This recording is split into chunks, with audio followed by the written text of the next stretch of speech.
অস্ত্রের ক্রান্তি কোনদিন আমাদের বিহ্বল করতে পারেনি। আমাদের দেহ ক্ষত বিক্ষত, আমাদের রক্তে সবুজ হয়ে উঠেছিল মোতার প্রান্তর। পৃথিবীতে যত গোলাপ ফুল ফোটে তার লাল বর্ণ আমাদের রক্ত, তার সুগন্ধ আমাদের নিঃশ্বাস বায়ু। আমাদের হাতে একটি মাত্র গ্রন্থ, আল কোরআন। এই গ্রন্থ কোনদিন কাউকে কোন অবস্থায় কোন তৌহিদবাদীকে থামতে দেয়নি। আমরা কি করে থামি? আমরা তো বলেছি আমাদের যাত্রা অনন্তকালের।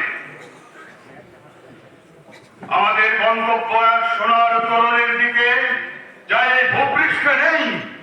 আমরা আমাদের সঙ্গীদের চেহারার ভিন্নতাকে গ্রাহ্যের মধ্যে আনি না, কারণ আমাদের আত্মার গুঞ্জন হু হু করে বলে আমরা এক আত্মা, এক প্রাণ। শহীদের চেহারার কোন ভিন্নতা নেই, শহীদের চেহারার কোন ভিন্নতা নেই।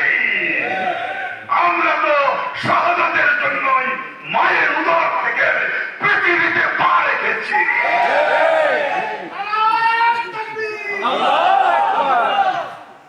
আমরা তো শাহাদাতের জন্যই মায়ের উদর থেকে পৃথিবীতে পা রেখেছি।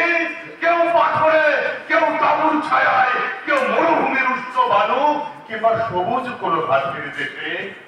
আমরা আজন্ম মিছিলেই আছি, এর আদি ও অন্ত নেই।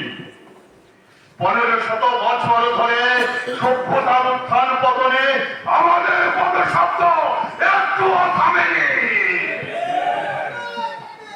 আমাদের কত সাথীকে আমরা এই ভূপৃষ্ঠের কন্দরে কন্দরে রেখে এসেছি।